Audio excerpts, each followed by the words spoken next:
Last year, I kickstarted my Tokyo Marathon block with this exact race right here. I later went on to run a 2:14 marathon, so today I'm back at the same race for round 2. Let's see where my fitness is at and whether I'm trending in the right direction for another big breakthrough. This is a crucial step on my journey towards that sub 2:10 marathon dream. But before race day, we've got to hit that all-important reverse taper, because you never want to be too fresh, eh? So I'm down here at the classic Meiji Jingu loop. You know, I knock out all my sessions, but today I've actually got a training partner, Ethan Shuley, 2:11 marathoner, also living in Tokyo. So he moved here towards the end of last year when we managed to link up some sessions, easy runs and that. But I think the timing kept being out of sync with like injuries and target races and that. But it's good that now, yeah, he's doing Osaka, I've got Tokyo, 1 week apart. And so we're on a similar training schedule and we've got a nice little session today. It's gonna be tough, but it's definitely gonna help having a training partner. I reckon I should be able to raise it up a level, which I always do, just being so competitive. So the session today was a 13K tempo, solid shift, averaging 303 per K. And for this training block, I'm going back to basics. Same method as the Tokyo Marathon build-up last year, where I followed the ancient principles of train harder, not smarter, from the Japanese marathon Bible itself. Taking inspiration from the Soul Brothers and Toshihiko Seko, I cut all the fancy crap, keep it simple, weekly 10K pace speed reps, comboed with long grindy tempos. These are continuous work, no breaks, no recovery, pure mental warfare. We bloody love it. All right, so completed the session thanks to training partner here. Do you want to give a little introduction actually? Sure, my name's Ethan Shuley. I've been in Japan for now 2.5 years and occasionally get to run with Jake, the one and only, ran to Japan, so. We should do some more sessions, I reckon, because like it's quality for today. I feel like I can definitely raise the level. But yeah, you had a huge marathon, Kobe, that was in November. Yeah. It's 2:11, but even more impressive to say, completely committed to the Japanese style. So yeah, it took them through the race. Anyone who's raced in Japan knows that Japanese runners, they love to go out hard. So I didn't want to end up in no man's land and went out in a 63:30 and just had to hang on for dear life, so. Outrageous. on for 2:07 pace. Of course, the whole squad's there, all the Japanese boys. Yeah. And then it's just what they're slowly dropping off, dying. Yeah, it's pretty much just me and the Kenyan guys, the pacers. So everyone pretty much died by the end. And you held it pretty well for 2:11. Yeah, I mean, I tried, but I was cramping big time, so. Yeah, fair play. And then the next ones, you got Osaka half and then full. Yeah, so I have the Osaka half next weekend, and then I'll have the Osaka full marathon in February, so. Hopefully can get some good PRs and not die as hard. Sub 2:10? Gotta be. Yeah, we'll see. I don't want to throw out any time goals yet, but we'll see after the half. So big. Right, so we're in that battle. First foreigner to break that sub 2:10 in Japan. Yeah, we'll be looking out for you and Osaka. And you've actually got a YouTube channel as well. I do. I'm not a consistent poster though, like Jake. It's a grind. I'm not gonna lie. You've got school instead, so fair play. Yeah. It's busy, but yeah, check out his channel. You've got the other side of Japanese running and racing. Will be coming out soon. So there we go. Yeah. Boom. I'll leave the link. Down below. So that's another key part of this block. Training with people as often as possible. So in next week's vid, I'm going on a cheeky little training camp outside of Tokyo. Stay tuned to see which team I'm with for that. But this episode is also pretty training heavy, so I don't want people to get confused and start thinking this is actually a running channel instead of a food blog. So let's get a Scran to Japan segment going. Right, so my biggest tip for people coming to Tokyo is never go for Western food options. Firstly, they're going to charge you double the price of the Japanese stuff. And secondly, the hit rate is 50-50 at best. They just forgot to fill up the pizza. Yeah, I think so. We were lured in by the authentic Italian-looking pictures on the menu, only to be served this monstrosity. Criminal behaviour there, and the so-called carbonara was equally as blasphemous. A closer inspection revealed bits of grey mincemeat in replacement for bacon, so I can't even give it a Scran to Japan score. But on the other hand, sweet treats are a completely different ballgame. The pastry scene in Japan is well and truly thriving. And the highlight of my family's trip over here last year wasn't the lively streets, traditional temples, or even the picturesque views of Mount Fuji. It was the Joel Robichon Bakery. Rest in peace to the great man. If you're ever over here, do yourself a favour and pay respect to the god of pastries in his cafe shrine near Shinjuku Station. Now, unfortunately, we've got to get back to the running chat. So I'm currently in race prep mode. I'm sat behind the old Racing Across Japan map, and we've got now a repeat fixture. In fact, it's become a staple in the calendar. This is going to be my third time doing the high-tech half. It's now been renamed the Tokyo Half Marathon, but we'll see before. I just dipped under 66 in my first year in Japan. Then I ran a 66.44. That was a sort of training effort last year. And this year, I'm going to do it again as a sort of training run, but the idea will be to go a fair bit quicker, maybe low 65s ideally, because now I can basically compare all the races, the sessions that I did last year before Tokyo Marathon, because we're in the exact same build-up now, and loads of the races are stuff I've done before. So it's the perfect comparison, and I can basically battle against myself. Being the world's most competitive man, it's great. So a bunch of these races here, we're running back. You know what, we're actually covering a pretty good portion of that map. What's that? It's got to be like 50% full now. And the aim is to obviously complete every prefecture, race across Japan, and then my work here is done. In fact, my whole room is just a running shrine. You see, we've got all these little certificates around the wall. We've got my race bibs here. Obviously, just a random sauna tent sitting in the corner. That's now taking up half the room. A bunch of Brooks shoe boxes there, and I was actually just laying out my kit here.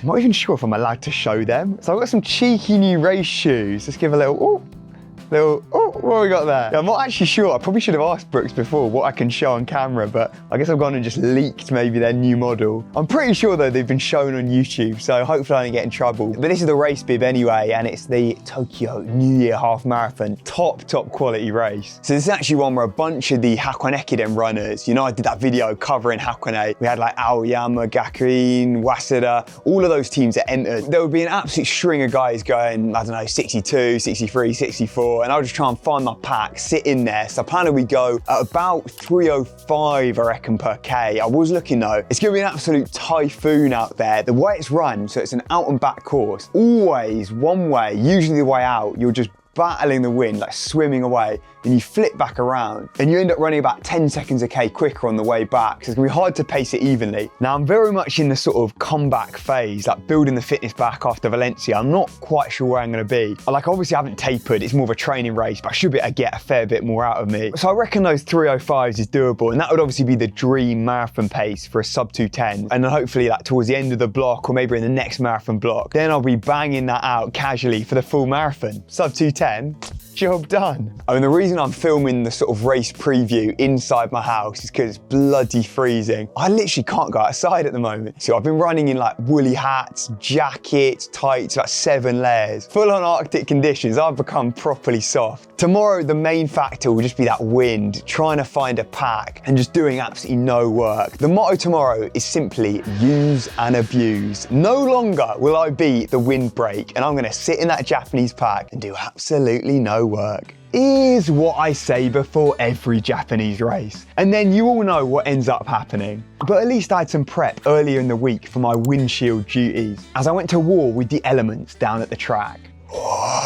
Oh, geez, I am tight right now. I'm just lying on the ground at the track, trying to loosen up my back. Recently, I've been so tight through the back, groin, hips. That whole area is locked up. I was actually meant to do a long run this morning. It was going to be 40K at like 3:30s or so. I only ended up managing 20K because I was just, so tight. It just felt useless. Couldn't really open up at all. Now, most sensible people would have scrapped it at that point, but that's not how we operate around here. And I've ended up having a lot of my best sessions ever after a sort of DNS or so in the morning. I'm actually back at the track where this was after the Legacy half marathon. I had a useless half marathon. I came back here and smacked a monster track session only like 6 hours later. So maybe we can pull off another little repeat. This is the scene of the crime right here. Absolutely freezing, so windy out here. And I'm gonna be running solo. So we're gonna try and knock out some 400s here. Bit of speed. I thought the steady stuff, it's not working in the long run. Let's work on the top end. So I've not actually touched the track, I think since Valencia. I've just not felt up to it, especially when it's cold and that. It's the last thing I wanna do, but I feel like my speed's actually getting there, and we'll test it now with a proper rip. So yeah, I was hating every second of this, but it ended up being half decent. 16 times 400, averaging 69s with 30-second jog recoveries. A solid comeback after an aborted long run earlier, and a prime example of why you should always give yourself a punishment session straight after a bad performance to fuel the fire. And talking of which, I would kill for a fire right now. Right, I'm gonna film this quick because I'm so cold, even just having my hands exposed. I feel like I'm hypothermic right now. Jesus, that was very, very unpleasant. I guess I managed to get some decent work in, but I'm just so locked up. I found pretty much the last 3 weeks, almost ever since Valencia, like I had 2 weeks pretty much off with an illness, and then just coming back, every run I do, the warm down is genuinely agony. It's like I can just about get through the session, but then 5K warming down, genuinely flat out, and I can't even touch 5 minute a K. I've just got to work on hammering these exercises, loosening everything up, because at the moment I think it's my pelvis that's weak, that's sort of collapsing in, and that's what's just causing everything to stiffen up. That's the mission at the moment. Get through the half marathon on the weekend and loosen the old back up. So let's tackle the latter part first, then hopefully I'll be ready to smack this half. So I've been using GoWard for a few months now for my core and S&C work, and this was the perfect time to knock out some more exercises. So you remember in November I took their mobility test and the results were pretty conclusive.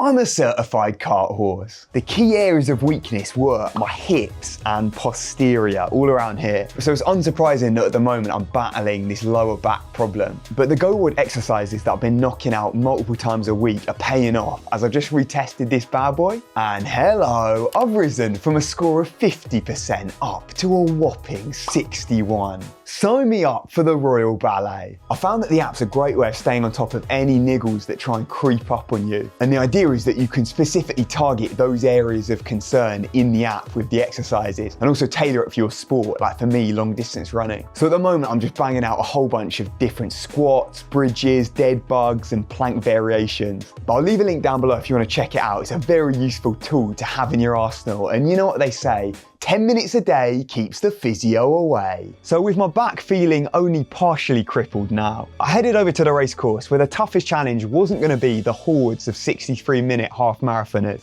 It was the marathon gods themselves. Bloody hell, this is windy. I swear the Barraclough is always the windiest part of Tokyo. I'm like struggling to just stay on the road right now. It's definitely be all about sitting in the pack today. But as Ethan mentioned earlier, if you want to sit in the pack, you've got to accept you're running some filthy positive splits. So that's always the toughest call to make. Either go solo entirely for an even-paced race, or accept the way of the samurai and embrace the pain of a blow-up. So let's find out what my fate is today. So on this start line here, I'm sat pretty far back because right in front of me, they've got all the student runners. They're like in the elite wave. And then we're all sat behind, because actually in Japan, the students are basically the best runners in the country. And you see that wall of green there, that's the Aoyama Gakuin runners, so who won the Hakoneki then. But actually, this is their B team. So it's mad, they've got a bunch of like 62-minute runners who didn't even make the 10-man starting lineup for Hakone. And so they call this New Year's half marathon like the Hakone 11th leg for the guys that didn't run in that. And now they come and absolutely rip a quick half marathon here. But there's a whole bunch of these good teams here.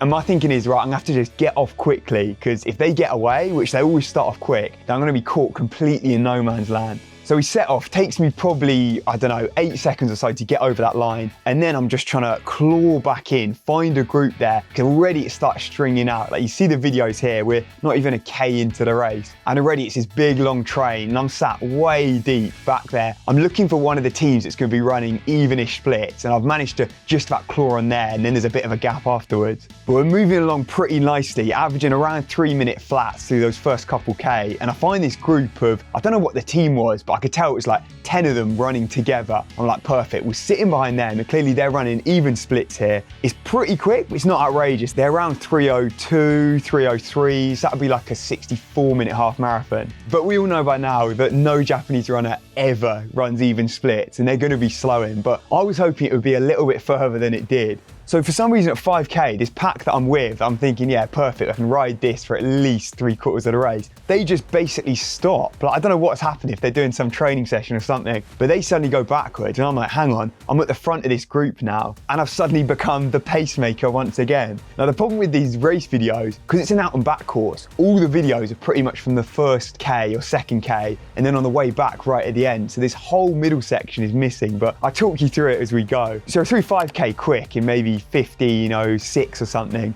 Again, through 10K now, I'm moving my way up. I'm just reeling people in constantly, and I'm slowing a little bit, but that's because it's this heavy headwind we're battling. I swear the wind was just taking the piss, because it seemed like a headwind on the way out. We flipped back around, I'm thinking, great, we'll start absolutely flying here. And there's another headwind, and it didn't help that I was just working solo for most of the time here. So I could hear like maybe 2 or 3 guys, actually one of them was my training partner, sat behind me. And I realized that either I take the lead here and just pace make all the way through, try and pick off group after group after group in front of me, or if I sit back behind these guys, then we're just gonna slow down so much. So I've really got no choice here. And I'm like, okay, instead of just sacrificing everyone's race, I'll take one for the team. I've probably made up 50 places in the last 10K, and I'm just slowly reeling people in, but the gaps are pretty big now, and I can't sit behind anyone as I go past them. So I finally, I think, managed to break the guys that had been sat on me. And then it was just try and work up to another group, which where the footage picks back up at around maybe 18, 19K, you can see I'm with a couple guys and we're battling away, just trying to hold pace with this wind just absolutely smacking us around. So you can see everyone here looks like they're straining so hard on the way back. And even the leaders coming here, so these are some top big dogs. And this race is normally won in maybe 61, 62. But actually the leader here comes in, he's the only guy in the whole race to dip under 63. So it's way slower from the field in general this time.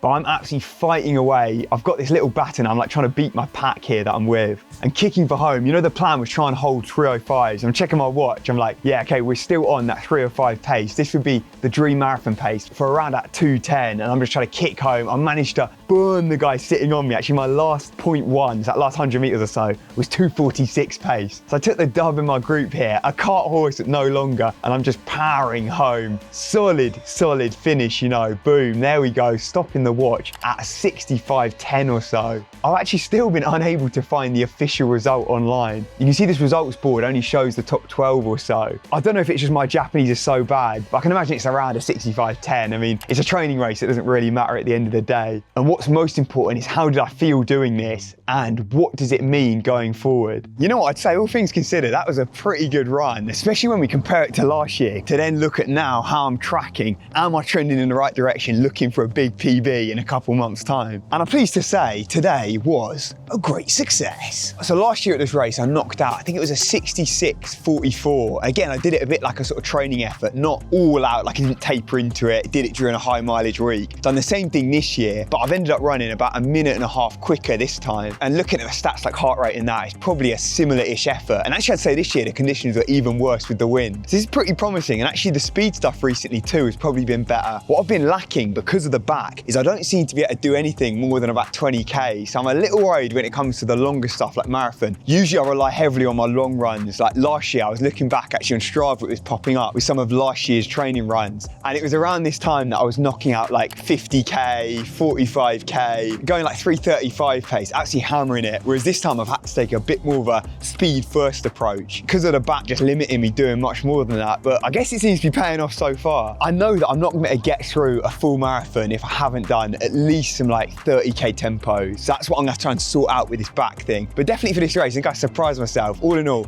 very solid result. We'll take that for sure, and it's on to the next one. So this has been Jake with Ran to Japan. I'll catch you next time. Remember, train harder, not smarter. Let's go.